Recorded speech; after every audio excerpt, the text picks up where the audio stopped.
Think about the operating room for a second. It's got to be one of the highest stakes environments on Earth, right? Where every single millimeter, every second counts.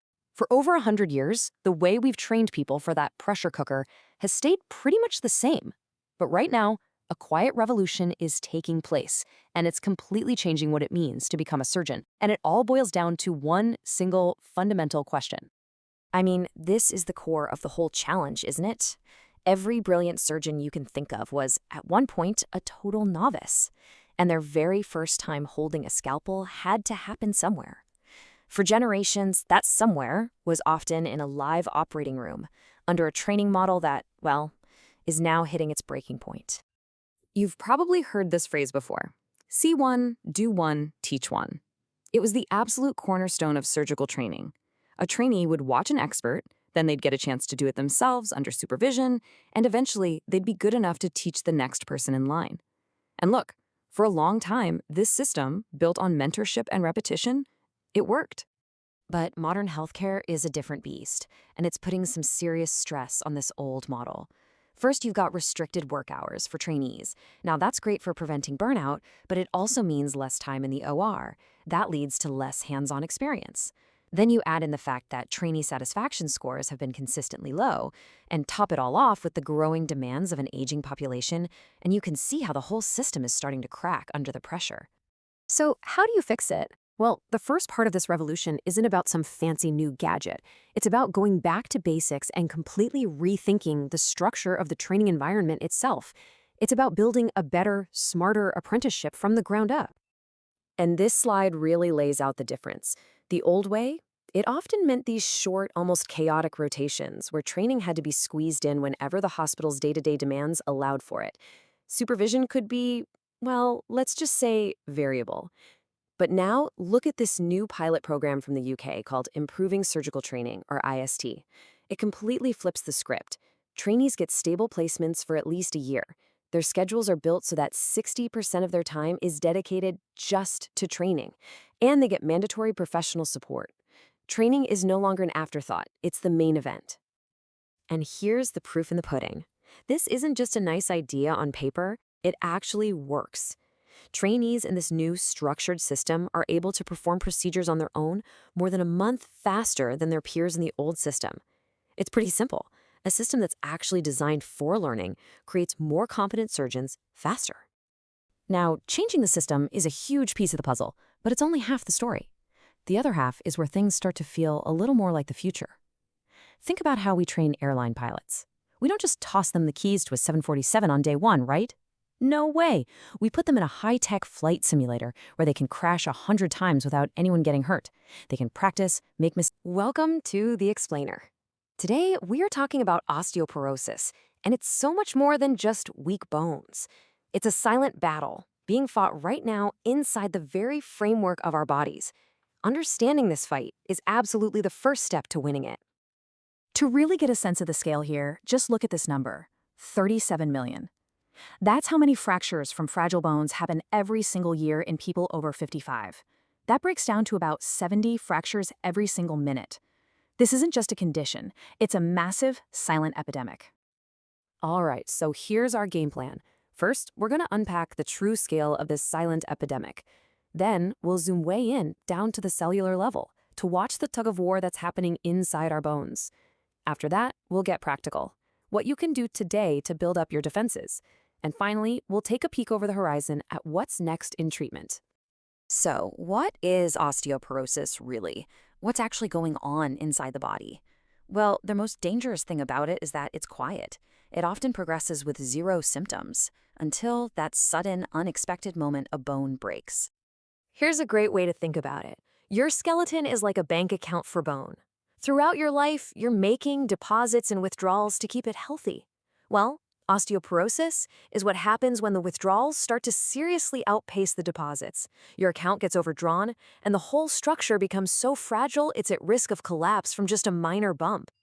And please, don't make the mistake of thinking this is some rare condition. The numbers are just staggering. We're talking about 1 in 3 women and 1 in 5 men over the age of 50. This is not a fringe issue. It is a mainstream health crisis.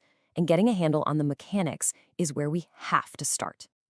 To really get what's going on, we need to go microscopic.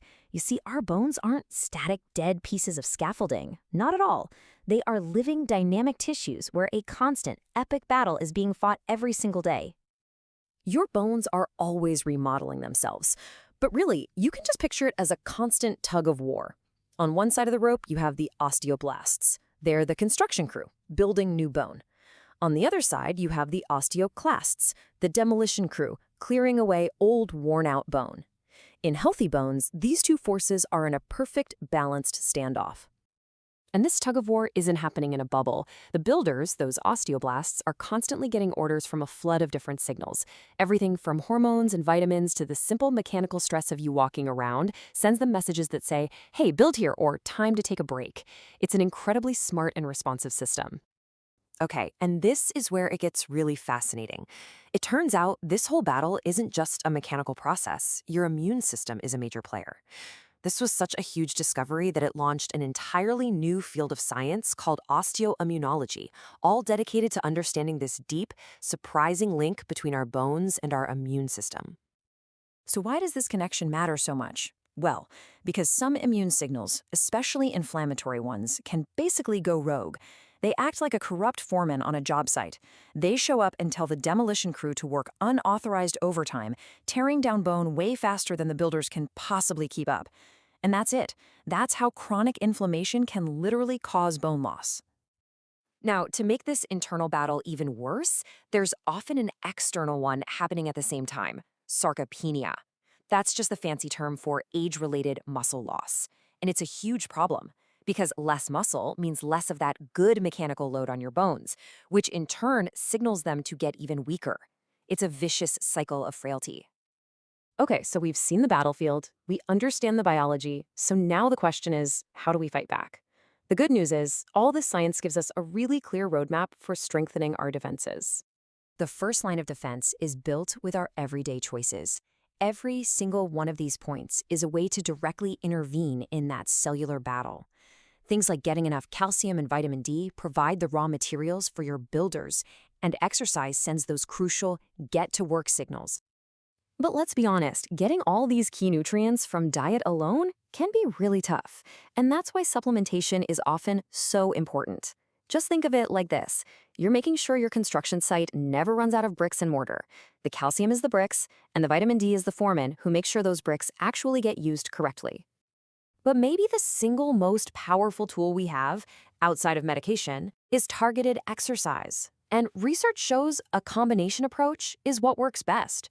You need resistance training to build muscle and put stress on the bones.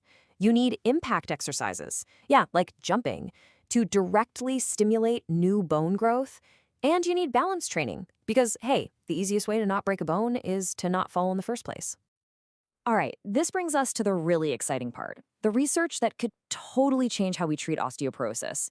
So far, we've focused on defense, but the future is all about rebuilding. For decades, the main goal of treatment has been to slow down that demolition crew, to just reduce bone loss. But what if we could give a massive boost to the construction crew? What if we could actually reverse the damage that's already been done? Well, that's exactly where the science is headed. Researchers are creating a whole new class of molecules called osteoDNs. One of the most promising ones is a candidate named ISN40, and it basically works like a targeted strike, going straight to those bone-building cells, the osteoblasts, and telling them to get back to work. And the great thing here goes beyond just how they work. These new treatments are a potential game changer for access. They're easier and cheaper to make, they're more stable, and because they can be designed so precisely, they could be more effective with fewer side effects. It's a huge win all around. And we're getting to these new therapies faster than ever, thanks to incredible new technology. This bone on a chip, for example, is exactly what it sounds like. It's a miniature, functional, human bone environment right there in the lab. It lets scientists test new drugs and understand the disease better than ever without having to rely on animal models. So when you put it all together, this deeper biological understanding, these new types of drugs, and these breakthrough research tools, you can see why the outlook is genuinely hopeful. The ability to not just prevent, but to actually reverse osteoporosis is moving out of science fiction and into scientific fact. And this leaves us with a final fascinating thought. The discovery of osteoimmunology revealed this profound, hidden connection we never knew existed between our skeleton and our immune system. It really makes you wonder, doesn't it? As science keeps looking deeper, what other incredible interconnected systems are working inside our own bodies just waiting to be discovered?